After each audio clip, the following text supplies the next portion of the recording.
So one day, after we finished playing soccer, I said goodbye to all my friends and dipped out of there. And then I started walking home. And when I got home, I was completely shocked by what I saw. My brother and his friend had been brutally beaten up. I looked at my brother and his whole body was dripping in blood. And I looked over at his friend who was also in a gang. This nigga was missing a chunk of his face. And now in my head I'm thinking, what the f is going on?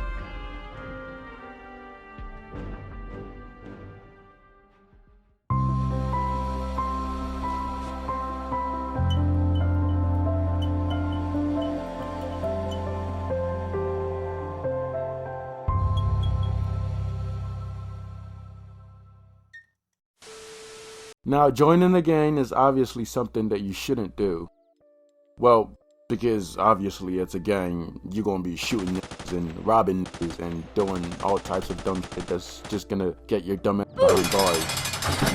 But when you're raised in a ghetto ass environment where niggas be shooting each other over the dumbest shit, you kinda don't have too much of a choice because you were raised in a ghetto ass environment where you grew up watching niggas doing the exact same shit. So your dumbass just decides to follow in their footsteps and just ends up leaving you nowhere in life. That dumbass decision was one that my brother decided to make. Joining a gang was the dumbest mistake my brother ever made because it took him down a dark path. One that is very, very fucking dark. And as the oldest brother, that was a dumbass decision that he made because I looked up to this nigga as the man of the house because my dad was in the USA at the time and we were still living in Nigeria, home of some of the most corrupted motherfuckers you'll ever meet in your life. So as a young Nigerian kid, I was very hardworking in everything that I did. I would always get good grades in school because, well, I really didn't have much of a choice because my parents were African. But I always loved to play soccer, so after school, me and my friends would play soccer for hours. Like, you ever loved doing something so much that you don't even notice time flying by?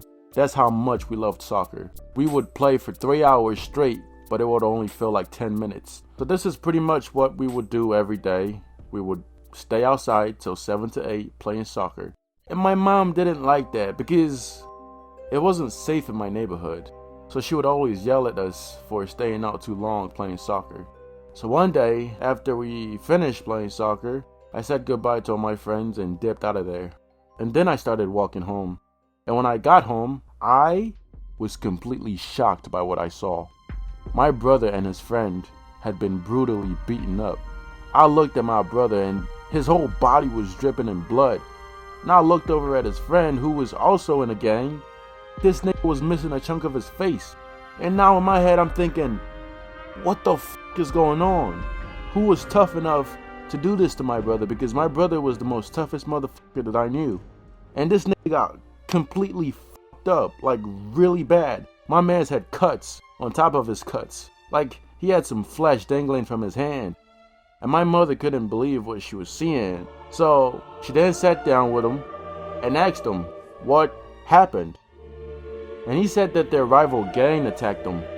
He said there were 6 of them, and they all had machetes. And it was at this moment that I knew that he was in deep shit. This game ain't no love. You either kill or be killed. So my brother was taken to the hospital, and his injury was treated.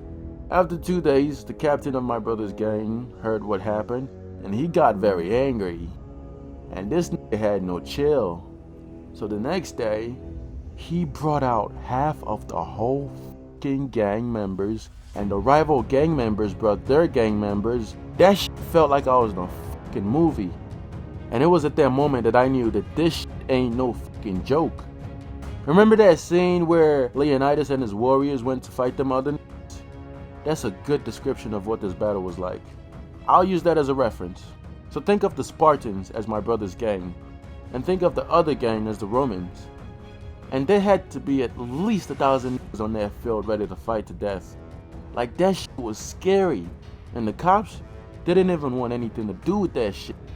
So as we looked from our building into the battlefield, we saw 2 opposite gangs standing there looking at each other with nothing but pure hate in their fucking heart, ready to kill each other.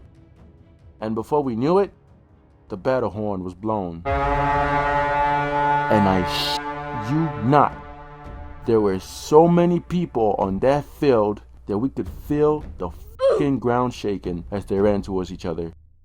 This was one of the scariest things that I have ever seen. And it was all because 2 people were attacked.